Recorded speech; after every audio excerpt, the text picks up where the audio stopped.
Fala pessoal, tudo bem? O meu nome é Herbert e bem-vindos a mais um Resenha de Minuto. E hoje eu quero conversar um pouquinho com vocês sobre a trilogia de livros conhecida como a Trilogia dos Espinhos do Mark Lawrence.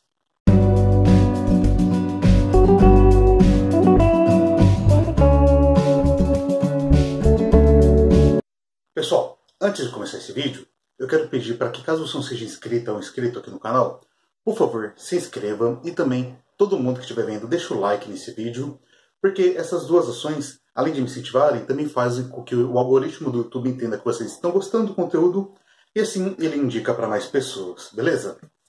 Bom, sem mais delongas, vamos falar então sobre a Trilogia dos Espinhos, livro do Mark Lawrence, né? Na verdade são 3 livros. Eu estou aqui com essa aqui, que é a versão definitiva, publicada pela Dark Side, mas só para mostrar para vocês. Opa, quase que eu deixei aqui cair.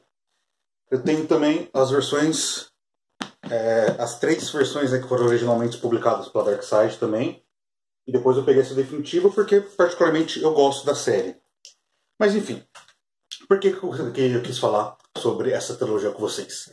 Já faz um bom tempinho que eu li ela, porém recentemente, pensando em algumas coisas que eu queria escrever tudo, eu acabei me lembrando, né, dessa obra e dei uma revisitada, não li tudo, claro, mas li um pouquinho aqui, outra parte ali, para poder lembrar, né, de muita coisa que acontecia. E resolvi comentar com vocês porque aqui é uma série que acaba dividindo bastante as opiniões. Normalmente ela é ame ou odeie, 880. As pessoas ou gostam muito, no meu caso particularmente eu gosto bastante, ou costumam odiar. Dificilmente você vê alguém que só gosta, acha bom, mas tipo, não é nenhum dos extremos. E vamos falar um pouquinho disso, então para vocês poderem ter uma contextualizada, vamos dar uma sinopse. Aqui a gente vai acompanhar a história, pelo menos ali no início, né, do York. Eu acho que é essa a pronúncia. O York, ele é um jovem de apenas 14 anos, vivendo numa espécie de época medieval, onde ele é líder de um grupo de bandidos. Sendo que, logo de cara, o autor já mostra pra gente a que veio, quando a gente percebe que esse aqui é um estilo de fantasia diferente, né, que se denomina, né, Dark Fantasy, ou como se fosse um subgênero da fantasia, já que ela é muito mais pesada. O autor aqui ele não vai, digamos assim, se frear, né, quando ele vai descrever cenas de violência, assassinato, combate, todo esse tipo de coisa.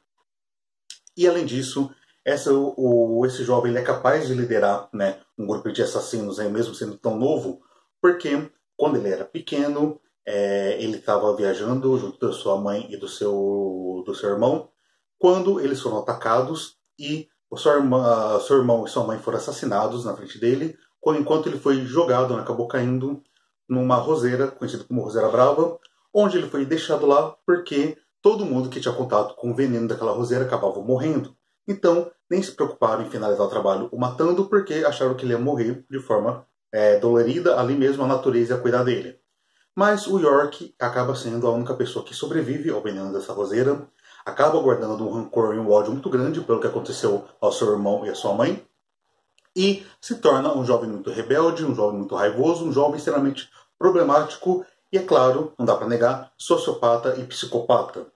Sendo assim, conforme ele vai crescendo, a relação com seu pai vai se tornando muito instável, até porque seu pai também não é flor que se cheire, pelo contrário, é outro personagem extremamente violento, extremamente ruim como pessoa. E, ao fugir de casa, o York, né, acaba recrutando esses bandidos, né, se tornando o líder deles, porque, como eu falei, apesar de ser novo, ele é um cara que passou por muita coisa, tem muito ódio, muito rancor, é um psicopata, né, por si só. E também porque existe essa mitologia, o que os venenos da rosa, né, dessa roseira, teriam ativado, né, digamos assim, no interior dele, esse ódio profundo, esse instinto assassino, né, aí faz parte da área mais fantástica da obra. Então, o que a gente acabou acompanhando aqui, logo já de cara nos primeiros capítulos, não é a história de um herói. Pelo contrário, é a história de um anti-herói, ou até mesmo, eu até considero um vilão, porque eu acho que os anti-heróis, eles têm um mínimo de simpatia, eles conseguem ter atitudes errôneas, mas que a gente muitas vezes acaba torcendo por eles, como por exemplo, sei lá, o Walter White no Breaking Bad. Todo mundo sabe que o Walter se torna uma pessoa ruim ao longo das temporadas, mas a gente acaba, digamos assim, ainda tendo um mínimo de simpatia com ele. A gente sabe que ele fez muita coisa errada, a gente não espera que ele se livre, mas a gente quer ver no que aquilo vai dar. O York, pelo contrário, ele já é um cara extremamente odiável desde o início. Então, a gente acompanha aqui realmente, eu acho que é a história de um vilão. Até porque vilões e heróis são questões de perspectivas. No caso aqui, o York, ele só tem atitudes ruins, é uma pessoa extremamente extremamente horrível, comete atos deploráveis, e é a partir dessa perspectiva que a gente vai acompanhar a história. Então a gente já tem diferenciais em relação a outras fantasias, né, nesse gênero da Dark Fantasy, que o Mark Lawrence consegue elaborar muito bem. Em relação a como essa história se vai desenvolver, aonde que esse ódio vai levar o York, aí eu não vou me aprofundar porque eu acho que é interessante ler os livros para descobrir.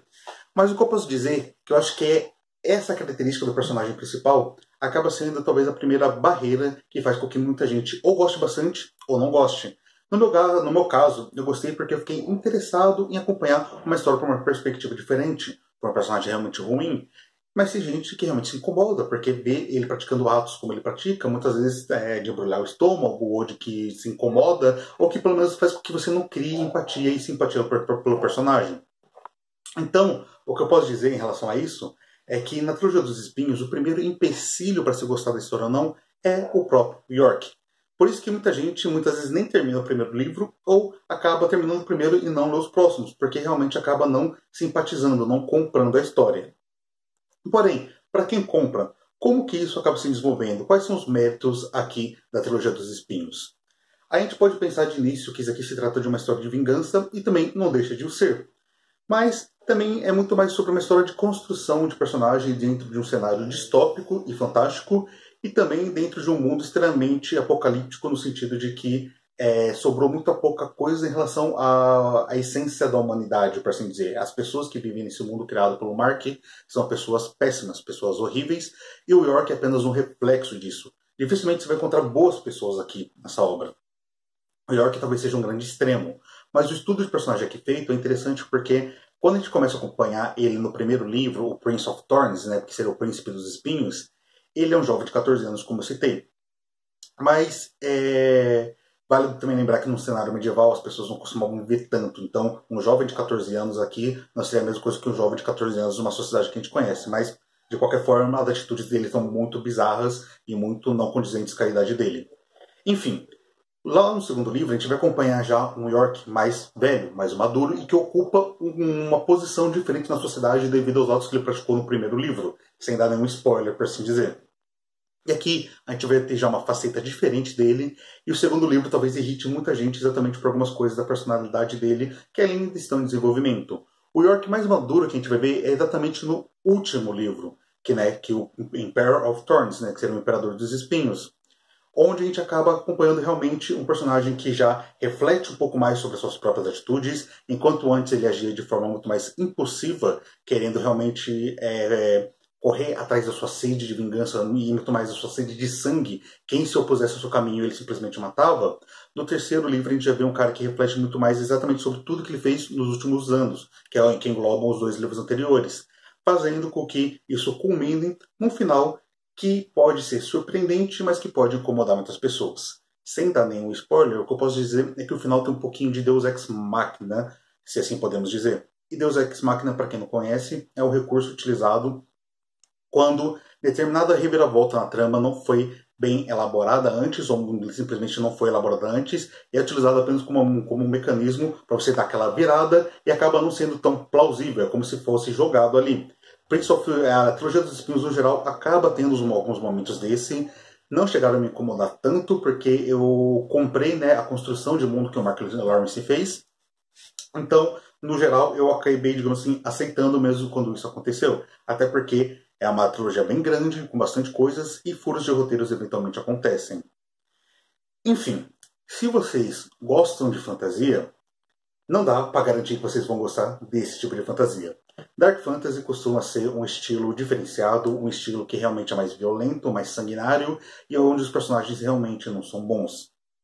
Eu acho que a Trilogia dos Espinhos costuma ser um bom pé de entrada, mesmo ela sendo 880. Como eu falei, por tudo isso que eu disse no vídeo, ela acaba muitas vezes afastando as pessoas ou realmente conquistando elas, como sendo, né, o ame ou odeie.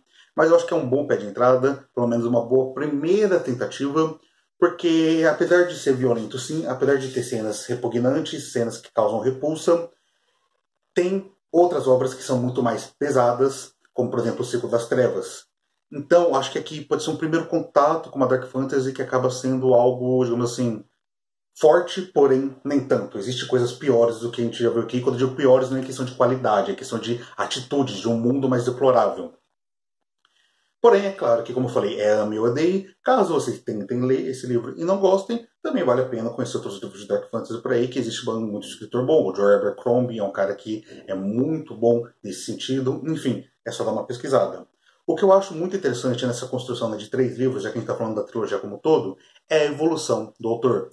Eu, pelo menos, senti que enquanto eu lia cada um dos livros, eu conseguia, né, enxergar a evolução do Mark como escritor. Até porque foram livros feitos em épocas diferentes, ele passou por processos diferentes. Você escrever um livro implica em você revisar ele diversas vezes, escutar conselhos, né, de editor, etc. Então, eu acho que dá para sentir também bastante a evolução do autor. Eu acho isso muito interessante. No geral, a edição da Dark Side é maravilhosa. A Dark Side lançou essa edição, né, de colecionador porque realmente fez bastante sucesso na época. Tem essa lombada não, essa pigmentação, né, nas folhas, que eu acho muito lindo em dourado. Dentro não tem nada de outro mundo em questão de diagramação. É uma diagramação boa, mas nada que chama atenção. A quarta capa é bonita. O que eu poderia reclamar, entre aspas, dessa edição especificamente de colecionador é que as folhas são bem fininhas. Porém, eu entendo isso porque, como vocês puderam ver, ó, na edição tradicional, esse aqui seria só o último livro. E ó, a diferença. Se todas as folhas desse daqui for da mesma gramatura da trilogia que foi da versão que foi lançada anteriormente, o livro ficaria gigantesco, ficaria simplesmente impossível de se imprimir e também de se carregar, não teria nada prático, ter que ter um livro mais ou menos desse tamanho. Sendo assim, apesar das folhas serem finas, eu entendo o motivo. Eu só digo, né, para vocês tomarem cuidado com elas, porque afinal pode ser que sejam facilmente rasgáveis. Hoje em dia eu não sei se está tão fácil achar tanto as versões antigas quanto essa versão, mas para quem tiver curiosidade, acho que vale a pena dar uma procurada assim. E aqui fica o meu apelo para a Dark Side Books, caso algum dia algum deles venha assistir esse vídeo. Acho que não, mas enfim, caso isso aconteça. A Dark Side depois começou a lançar, né, uma outra trilogia do Mark Lawrence, que é a Guerra da Rainha Vermelha. Inclusive, eu tenho aqui. Só que ela lançou só o primeiro volume, se eu não me engano. E acabou nunca dando continuidade. O Mark Lawrence já escreveu outros livros. Eu sei que fantasia não é um livro que não é um estilo que vende tanto no Brasil, é algo extremamente nichado, salvo exceções, como por exemplo Harry Potter, Senhor dos Anéis, etc., que realmente né, estouram a bolha. Mas eu sinto falta da Dark Side lançando fantasia. Eu gosto dos lançamentos dela, acompanho até hoje a editora, porque é uma editora que eu adoro muito, mas hoje ela é muito mais focada no terror e também principalmente no true crime. 2 gêneros que eu gosto muito, que eu sou extremamente apaixonado, mas eu também gosto muito de fantasia. Então, caso algum dia eles assistam, fica aqui meu apelo. Se puderem, lancem também mais fantasia de novo, porque a gente gosta bastante, principalmente as fantasias com a cara da Dark Side. Enfim, acho que era isso que eu gostaria de comentar com vocês hoje. Se vocês já leram esse livro, ficaram curiosos para ler, comentem aqui embaixo. Eu fico sempre curioso para saber o que o pessoal acha da trilogia dos espinhos, porque como eu falei, costuma ser 880. Não esqueçam de se inscrever no canal, deixar o like e compartilhar esse vídeo, porque como eu falei anteriormente, isso me ajuda demais. Na descrição tem os links, né, para o meu Instagram, para o meu Telegram. Me sigam lá para a gente trocar uma ideia, eu sempre aviso quando sair vídeo.